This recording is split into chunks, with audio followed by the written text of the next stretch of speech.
Hello, welcome back mga kamat ninja. So tayo ngayon ay nasa panibagong video tutorial na naman tayo ng Mathematics 9. So samahan niyo ako na pag-aralan ang sum and product of roots of quadratic equation. Tara na, halina, makinig at matuto.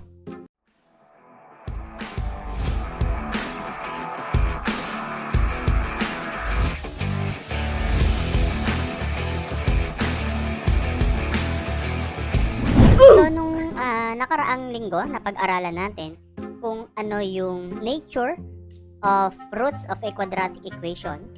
Natunghayan natin na kapag sinabing roots, ito yung values ng variables natin. So on the case of quadratic equation, these are the values of x of 1 and x of 2. So ngayong araw na ito, papag-aralan natin yung sum and product of roots of quadratic equation. So pag sinabing sum, ang gagamitin natin dyan is addition, and pag sinabing product naman, ang gagamitin natin doon is multiplication. So ano nga ba ang ibig sabihin ng topic na ito? Ano ang ibig sabihin ng sum and product of roots of quadratic equation? So isa-isayin ulit natin. So sum and product of roots, it means i-add lang natin yung values ng roots. Pag sinabing roots, yun ay x of 1 and x of 2. So, i-add natin yung value ng x of 1 at yung value ng x of 2, and finding the product or i-multiply natin yung value ng x of 1 and x of 2. Okay, so in finding the sum and product of roots of a quadratic equation, pwedeng ang una nating gawin is using the quadratic formula para ma-identify natin yung values ng x of 1 and x of 2. Tsaka natin sila i-add or i-multiply. Pero dito sa topic natin na ito, we're going to identify or to solve for the sum and the product of roots without using any methods in solving quadratic equation. So ang gagamitin lang natin is yung formula. So ang formula in finding the sum of roots is x of 1 plus x of 2, ito yung roots niya, is equals to negative b over a. So, ito na yung formula niya. Negative b over a. And kapag ang hahanapin naman natin is yung product of roots, so, automatically that is x of 1 times x of 2. So, ito yung roots, i-multiply mo lang sila sa isa't isa. So, ang formula nun is c over a. Okay. So, kung mapapansin nyo, ano yung nire-represent ng letters na yan? So, mapapansin nyo, merong a, merong b, merong c. So, it stands for the values of a, b, c o yung numerical coefficients under ng quadratic term, linear term, at ng constant. So, ano ba ang steps o yung mga hakbang para tayo ay makapag-solve ng sum and product of roots ng isang quadratic equation? So, number 1 dyan, yung first step is tingnan nyo muna yung pinaka-equation kung ito ba ay nakasulat na sa kanyang standard form. So, ang standard form ng quadratic equation is ax squared plus bx plus c is equals to 0. So, dapat nakasulat na dyan or nakatransform na yung ating equation sa standard form na ito. So, kung hindi pa, ina-transform nyo ba siya or i-rewrite. And then yung second step is, of course, identify the values of a, b, and c. Yung a stands for the quadratic term, yung b stands for the linear term, and c stands for the constant. And yung third step natin is to substitute those values of a, b, and c dito sa formulas na ibinigay sa atin. And then last is yung solving na. So, let's have our example number 1. So, ang instruction is solve for the sum and product of roots of quadratic equation. So, before anything else, identify muna natin or i-review natin yung 4 steps on how to solve for the sum and product. So, there are 4, diba? 4 steps. So, step number 1 is to identify natin kung yung equation ba daw ay nakasulat na ba sa kanyang standard form. And on this case, sa ating example number 1, x squared plus 5x plus 4 is equals to 0. nakasulat na siya sa mismong standard form. So, ito na yung quadratic term, ito na yung linear term, and yung constant. And then, later on, equals to 0. So, wala tayong problema doon. So, proceed na tayo ngayon sa step number 2, which is to identify the values of A, B, and C. A. So, ano ba yung value ng A natin? So, yung A stands for the quadratic term. So, that is 1. And yung B stands for the linear term, which is 5. And yung C stands for the constant, which is 4. So, na-identify na natin yung 3 values. Punta na tayo ngayon sa third step. Third step is to substitute those values of A, B, and C on the formula. So, balikan natin yung formula. Ano ba yung formula kanina? In finding the sum and product. So, ang sum of roots is negative B over A. Kapag product of roots naman, C over A. So, sa-substitute na natin ngayon dyan yung nakuha nating values ng A, B, and C. So, for the sum, so we have x of 1 plus x of 2. So, ang formula niya kanina is negative B over A. Okay, so substitute na natin ngayon. So, we have x of 1 plus x of 2 is equals to negative. Then, substitute natin yung value ng B. Ang B natin is 5 over. Ang value ng A natin is 1. Okay, then solve natin. So, we have x of 1 plus x of 2 is equals to negative 5 times 5 is negative 5 over 1, or ang final answer natin is negative 5. So, therefore, the sum of the roots of this quadratic equation is equals to 5. So, kapag inad daw natin yung values ng x of 1 at x of 2 ng equation na ito, equivalent daw dapat sa negative 5. Okay. So, hindi pa tayo tapos. Ang kinuha pa lang natin is yung sum. So, proceed tayo ngayon in finding the product. So, gamitin lang natin yung formula ulit. Balik tayo sa step number 3. Substitute natin yung values ng ABC sa formula in finding the product. So, ano ba ulit yung formula in finding the product? So, that is x of 1 times x of 2 is equals to C over A. So, ito yung formula natin kanina kung hindi nyo natatandaan.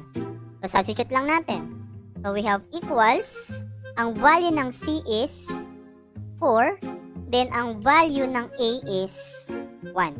So, therefore, if we're going to get the product of the roots, or x of 1 times x of 2 is equals to 4. So, yun yung sagot. So, ibig sabihin daw, kapag minultiply natin yung values ng x of 1 at x of 2 ng equation na ito, ang lalabas dapat is 4. Okay, now, ang malaking tanong. Paano natin malalaman kung tama nga ba yung sum and product of roots na nasolve natin?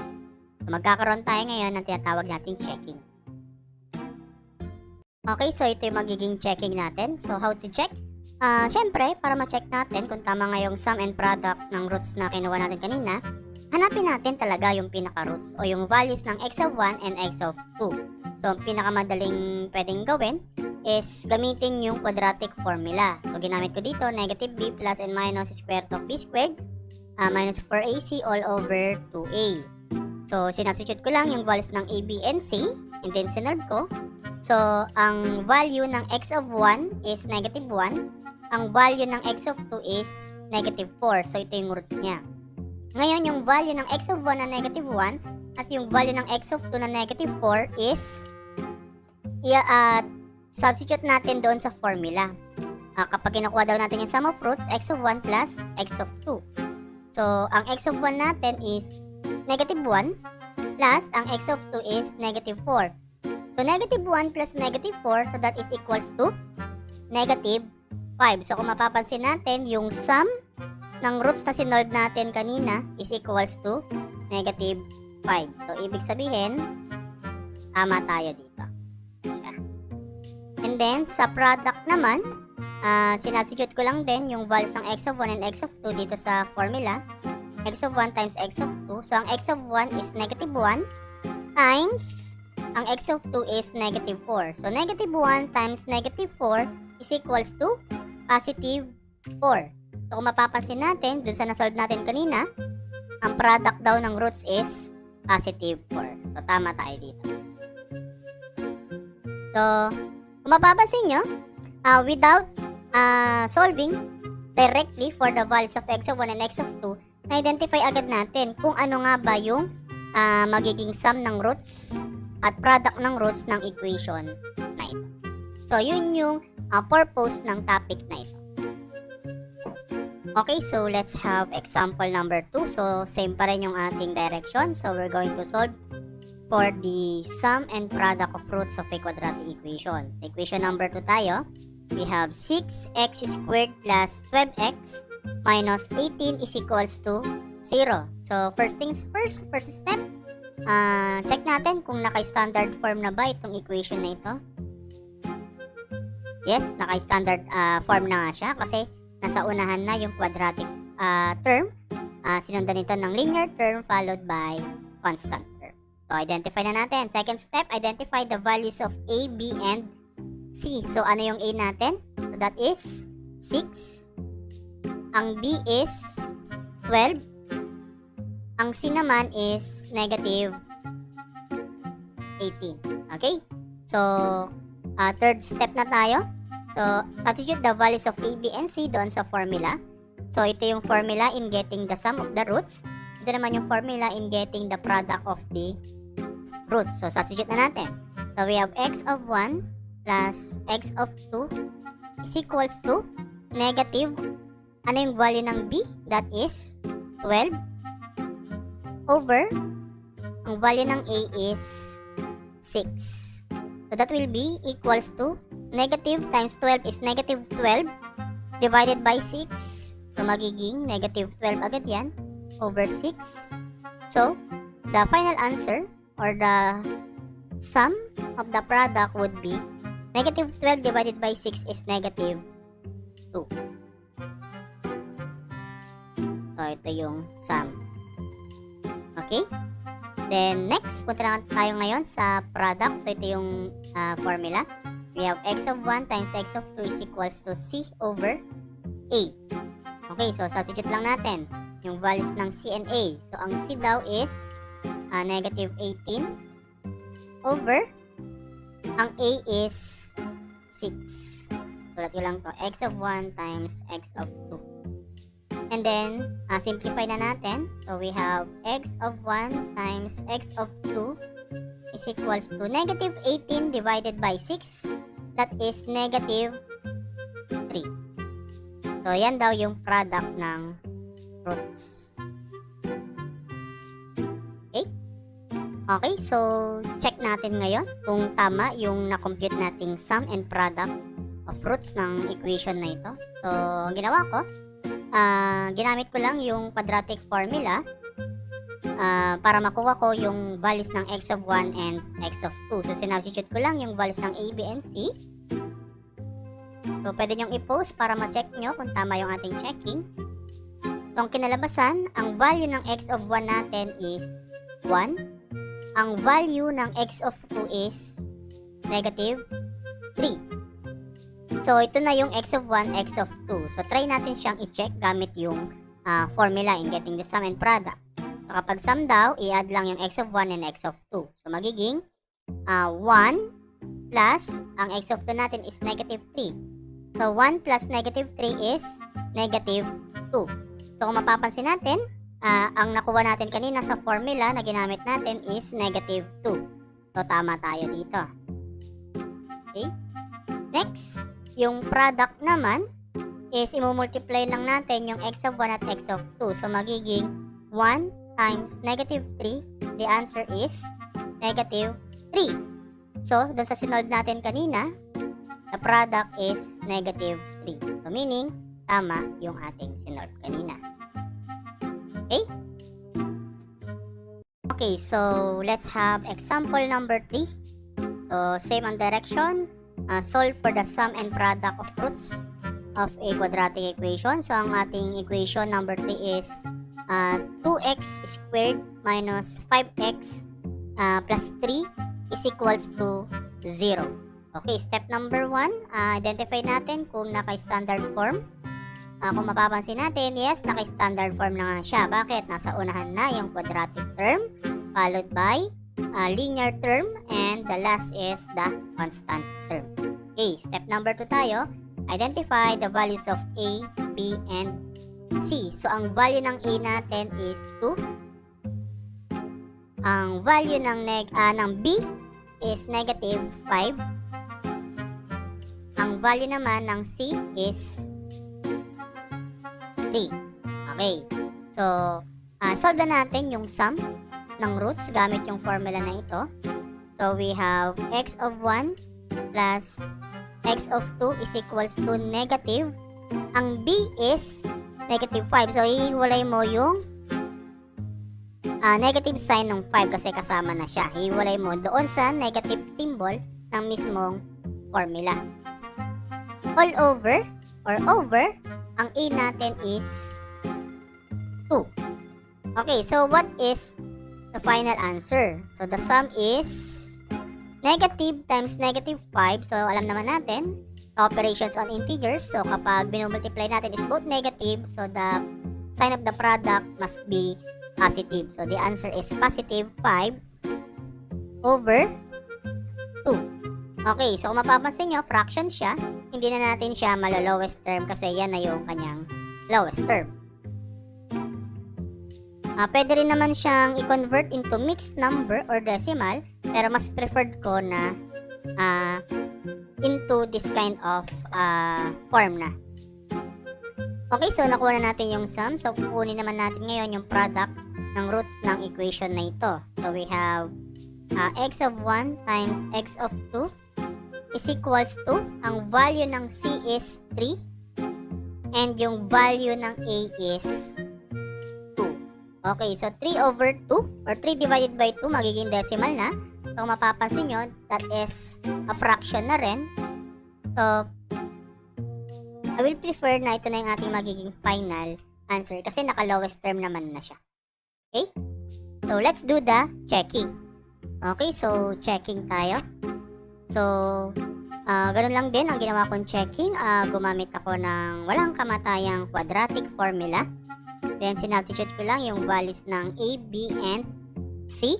And then, na-compute ko yung value ng x of 1 and x of 2. So, ang value daw ng x of 1 is 3 over 2. Ang value naman ng x of 2 is positive 1. So, substitute lang natin yung x of 1 and x of 2 doon sa formulas para makuha natin yung sum and product. So, i-add lang natin yung x of 1 and x of 2. So, 3 over 2 plus 1. So, i-convert natin yung positive 1 into 2 over 2. Okay? Para ma-add natin yung fraction. We have 3 over 2 plus 2 over 2. So, 3 plus 2 is 5. And copy the LCD which is 2. So, the answer is 5 over 2. So, ito yung sum. So, kung mapapansin natin, yung na-compute natin kanina na sum is 5 over 2. So, ibig sabihin, tama ito. Kasi na-check natin, tama rin. And then, in product naman, i-multiply lang natin yung 3 over 2 times 1. So, magiging 3 over 2 times 1. Wala man mababago. So, the answer is 3 over 2. So, kung mapapansin natin, ang product kanina sa na-solve natin is 3 over 2. So, meaning, tama ito. Okay, yun. Sana natuto kayo ngayong araw na ito sa episode na ito about sa Mathematics 9. If I'm not mistaken, ito ay week number 3 sa inyong module. So, sana kahit papano, kahit tatlo lang examples natin, may natutunan kayo, may napulot kayong technique on how to solve at kung paano mag-check. Payo ko lang, hinay-hinay lang sa pagsasagot. Wag i-push masyado ang sarili, matutong magpahinga. So, ang number 1 lang na ma-advise ko sa inyo is time management. So, yun lang. Kita-kits ulit tayo sa ating susunod na episode. Ang ating pag-aaralan pa rin ay ang Mathematics 9. So, abangan ang ating susunod na episode at yung ating susunod na topic. Kamat Ninja, paalam!